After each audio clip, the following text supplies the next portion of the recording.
Hey everyone, welcome back to my channel. It is day 9 of corn harvest.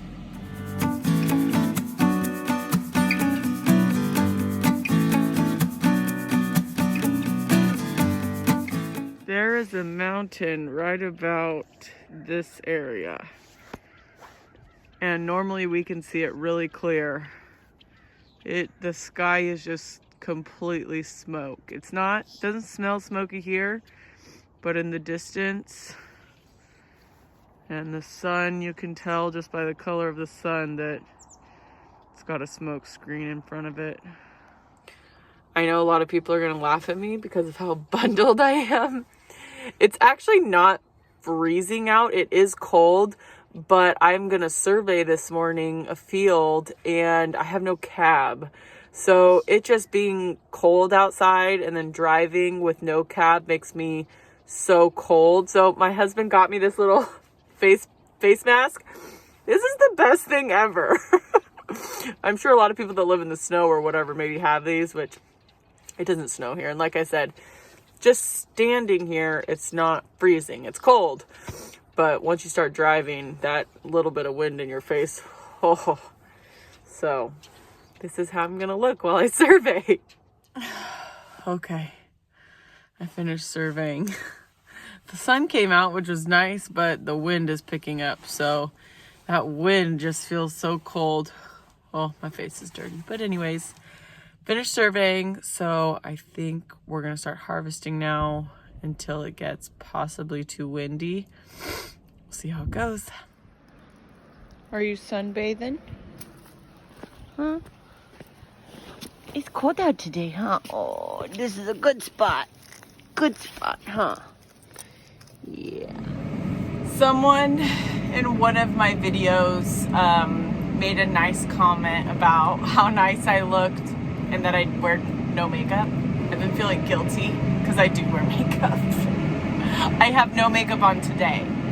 So if you look at my past videos, I think there's only one other video where I have no makeup on. I fill in my eyebrows and I wear mascara. And that's it. I don't put anything on my face because I have dirt all over my face.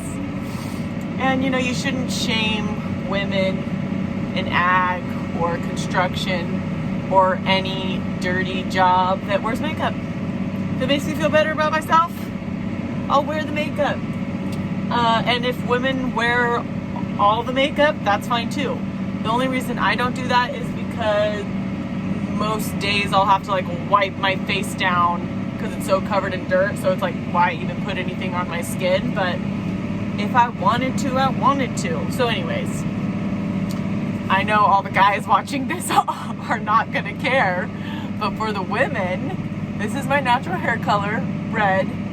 My eyebrows are completely blonde. You almost can't see them. So right after AJ and I got married, I actually had a microbladed on, which is a semi-permanent tattoo, but which just makes it better because before I had this done, I couldn't leave the house without filling in my eyebrows because it looked like I shaved them off. And I feel more confident when I have eyebrows. So I got that off my chest.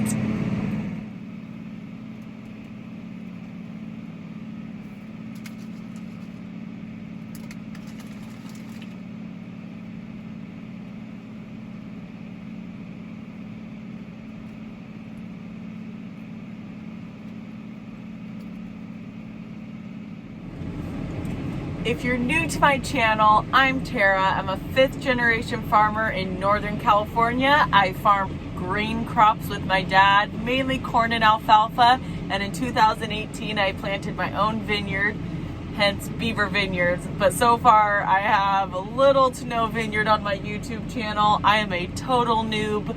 I've got a lot to learn. If you want to learn about farming with me, give this video a thumbs up and please hit that subscribe button. It means so much to me. All right, let's harvest some corn. Clean windows today. And my dad's windows are nice and clean.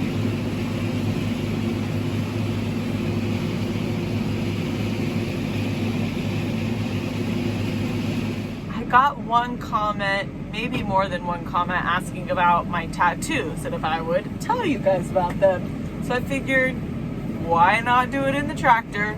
I've got one on my finger. My hands are permanently dirty. I started college out as a photography major. Yes, that's right. I used to love photography, and I actually had a camera right here. And then when I left college, kind of got out of photography, one day I was just like, I'll just cover it up. So I had a friend put a rose over it. You pretty much can't even tell there was ever a camera there. So this one really doesn't have any meaning. It's my only tattoo that has no meaning. I have some on my ribs. I have one tattoo I regret, my very first one, because I wanted it small. I was 18 and I kind of let the tattoo artist talk me into getting a massive tattoo. Live and learn. Whatever. You only live once. I got a big tattoo. At least I wear a shirt that covers it every day. I have another one on my ribs over here that I love. It's beautiful. It says, "Nothing could stop me but divine intervention." Sometimes I gotta remind myself of that. That is some Jason Mraz lyrics right there. Yeah, white girl basic. Okay, now for the tattoos that have some real meaning. On my foot, I have dog tags, and the dog tags in them are for my great-grandparents. It says, "Rest in peace, Grandma Kay, Grandpa Gil." My Grandpa Gil was in World War II. I have his dog tags from World War II. I was very, very close to my great-grandparents, went to their house every day after school. Both born in 1917, and they both died in 2009. And to me, it was just always like they were meant to be on this earth together. And so that's why I have the dog tag shape with their names and the dates in them. Really important to me. And by far the most important tattoo I have is the one here on the side of my wrist. It says, "I love you a lot," and it is out of a card from my grandpa. So it is his handwriting, and it has an anchor with a balloon that looks like it's been cut. And when my grandpa died, someone said, "Toby shot to heaven like a balloon cut from an anchor." And that just really stuck with me. So this is a reminder every day of how much my grandpa loved us, how much I loved my grandpa, and he's always watching down. So this is the really, really important one. There's a little bit better shot of it. "I love you a lot," and an anchor and a balloon. I like tattoos. I'd probably get more if I could, but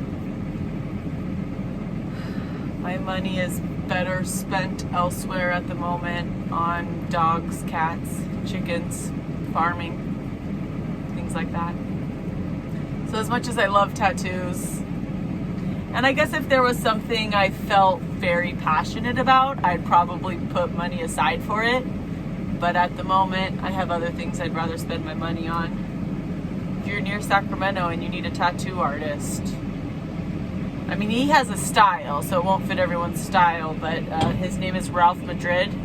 He's unbelievable.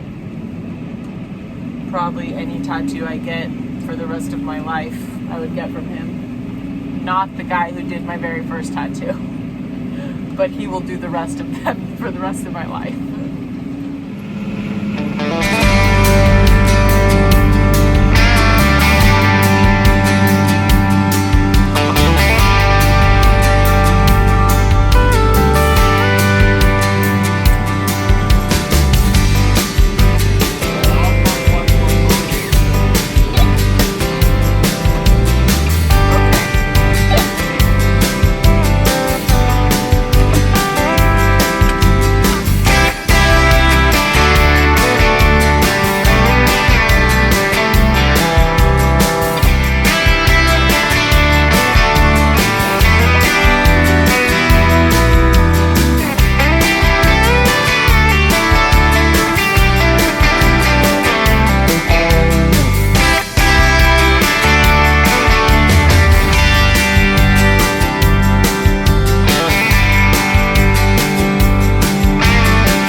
So that's a bummer because we have to pay to dry it to 15.5, and it's like, yeah, like we make enough money off corn to pay to dry it. This truck is full, so I gotta make a tag for it. Tags pretty much are just so the elevators know whose corn it is.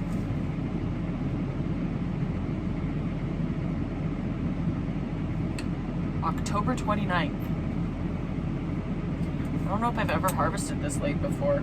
I mean, this is my 6th harvest, I think, if you count the year that I came for vacation.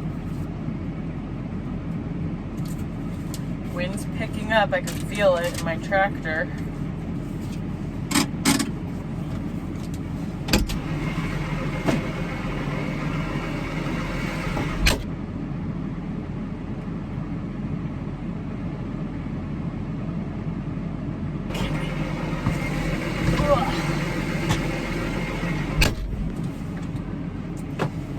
Oh, so nice to have a cab. Spoiled. When people let me borrow tractors for the vineyard, I don't have a cab, so it's sure nice having one. Can't imagine doing this without a cab.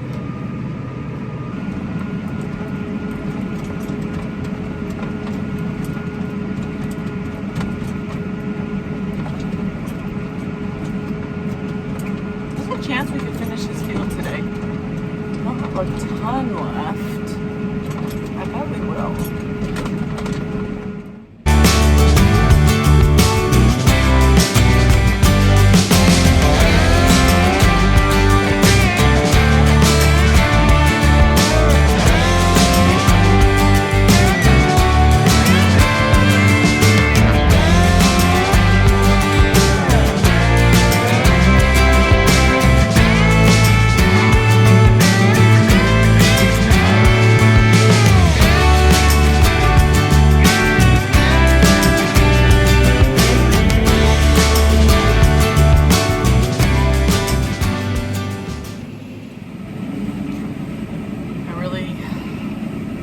Slacked on the snack front again. I just went to the grocery store. I need more snacks. Those almond and fruit, the apple one, I need to text Ryan.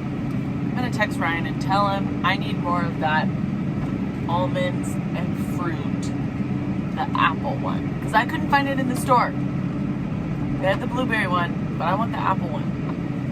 Ryan, the California farmer, everyone go over to his YouTube and tell him to send me apples and fruit, apple flavor. I need more snacks. I mean, at least that's a healthy snack.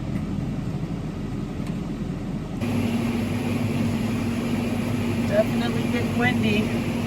You see all the stuff blowing around.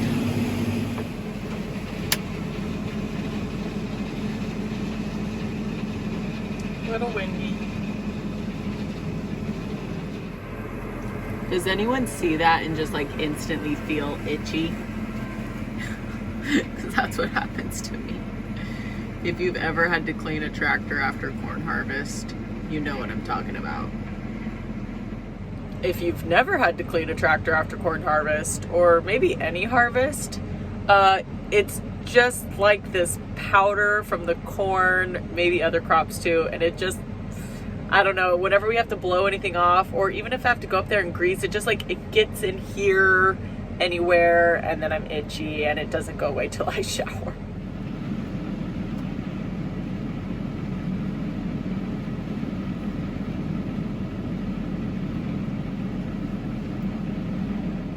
Some of the corn is looking pretty green. It's actually weird because the leaves almost look like pastel because they're green, but they're like dehydrated from this crazy wind we've been getting. But I asked my dad about changing fields, but he said he's not stopping now. We're just gonna keep on going.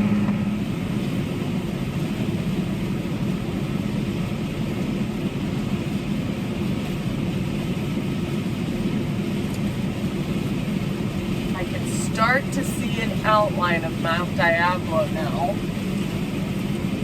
So the smoke is thinning a little bit. A few people asked on my last video if we're close to any of the California fires. We are not. The closest one is 60 miles. So we get some of the smoke, but there's no threat to us. And I said this in my last video, but I'll say it again. My heart just goes out to everyone that's affected. And of course, so thankful for all the firefighters and first responders. I have quite a few friends that have no power because of it. Apparently today is answer question day. And if you ask questions about the harvester or the farm, I'm gonna try to do a video with my dad after harvest for that. Some other people have messaged me actually on Instagram and here on YouTube about why I haven't done any videos in the vineyard yet.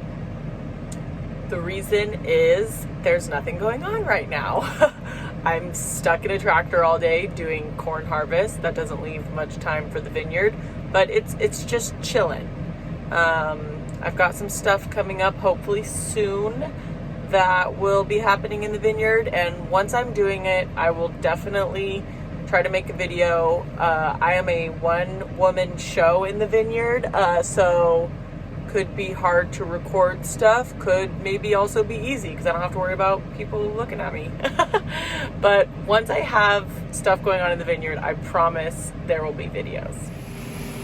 We were waiting on a truck, so the bank out wagon and the corn harvester were full.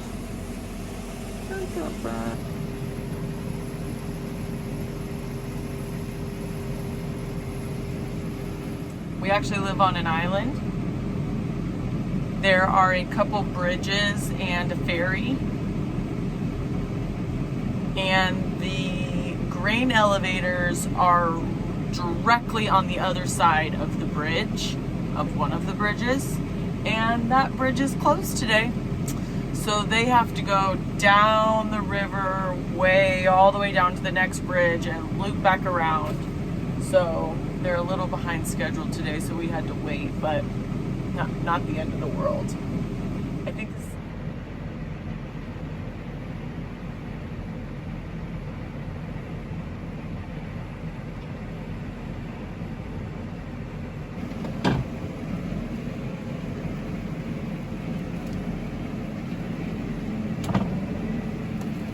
Last pass in this field.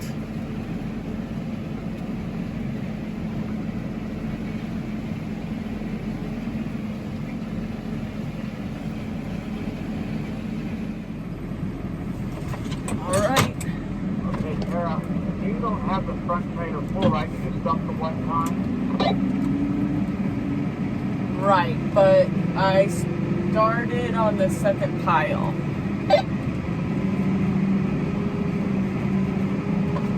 Alright, well, I have to cut some out of that block and fill that down. I'd like to have it full. Okay, well, let's see where I get with this. Finish this field.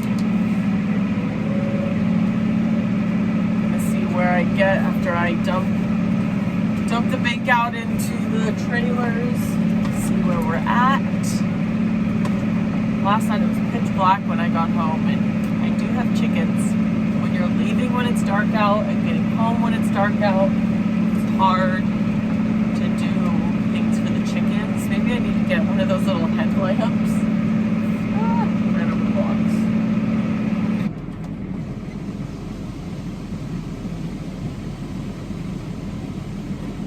AJ filled up the chickens' food and water for me today, but I don't want to have to ask him to do that every day. I mean, he would during corn harvest if I asked him, but